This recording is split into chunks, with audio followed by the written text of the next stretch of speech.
All right, we saw a little bit of this before we went to the break. A group of protesters targeting what they call, quote, white spaces in New York City and Oakland, California over the weekend, tweeting the hashtag, quote, Black Brunch NYC.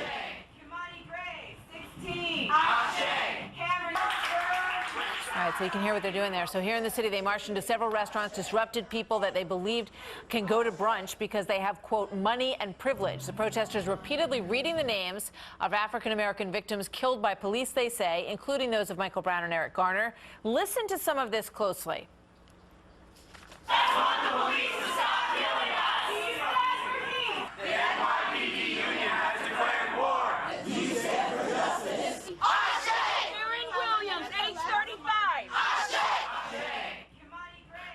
So that's how that brunch went for those folks. David Webb is the host of The David Webb Show on SiriusXM Patriot and a columnist on The Hill. And Julie Roginski worked as a political advisor to former Senator Frank Lautenberg. Both are Fox News contributors. Welcome. Good morning, Martha. This is unbelievable. Happy New Year to you. Happy New Year to those folks who thought they were going out for a nice Sunday brunch and dealt with that. David, what do you think?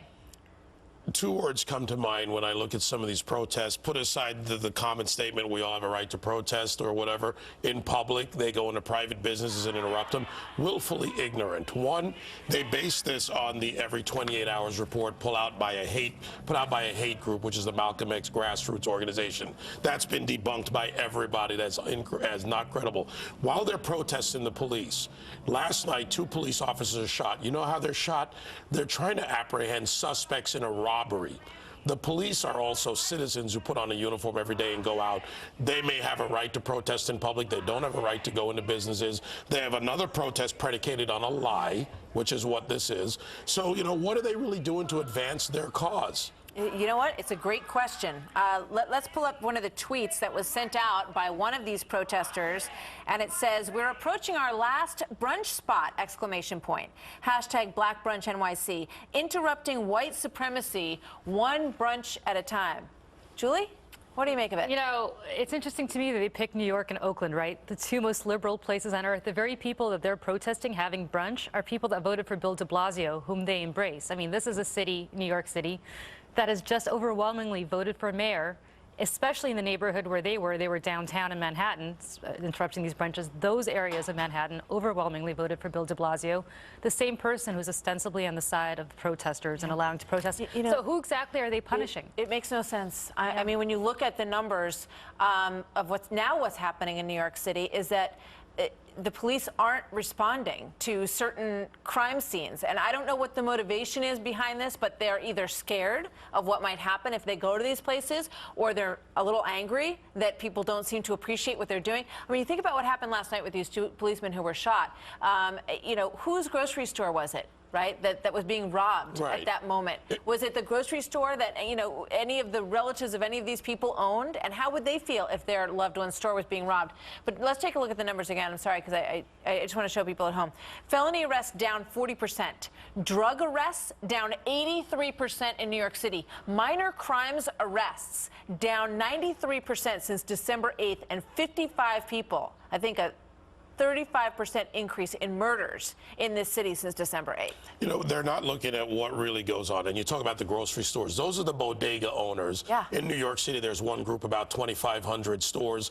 I deal with those owners. I look at those guys and their organization. They're the ones being robbed in high-crime neighborhoods. You talk about the CompStat report that comes out on arrests being down. It's also an issue of resources being taken out. When the police have to go and deal with protesters or possible blockages, they're not out there to do their job, which is to arrest people committing crimes or punish people who are breaking the law. But I want to know what you think Bill de Blasio needs to do at this point, because he talked about, you know, the recent crime statistics, not these, but the ones before this happened, as showing that New York can be a safer and fairer city, which the implication is that it didn't used to be fair. How does he need to change his way of approach? Well, first of all, Bill de Blasio presided over the lowest murder rate, I think, in the city's in recent memory, at least last year. So David, let me get to the murder rate. So my point is this, David, if you let me speak, which you never do. Bill de Blasio ultimately needs to stop hanging out with Al Sharpton, because there are plenty of civil rights leaders out there who represent the minority community, who are not divisive, who are not people whose job, and that is Al Sharpton's job, is to divide in order to reap benefit. He's not going to, though. He's not going to, Julie. I don't know whether he is or he isn't, but he needs to stop it. Well, I'm going to use an example. Kesey Motley, who he hired to be his co-director of community relations in Brooklyn, right after the Eric Garner verdict was allowed. Go back to 2012 and look at her Twitter timeline. F the police and other things I can't say on camera. The attitudes. De Blasio ran against the police. He presided over a low crime rate because of good policing that started in the Giuliani administration. Absolutely. You know, my only hope is that the time that Bill de Blasio has had to spend with these families and with these policemen trying to mend this situation maybe has had an impact on how he sees these families and these people on the streets who are trying to keep people safe. But we will see. We will see. Thank you very much to both of you. Good to see you, Martha. Have fun at your brunch.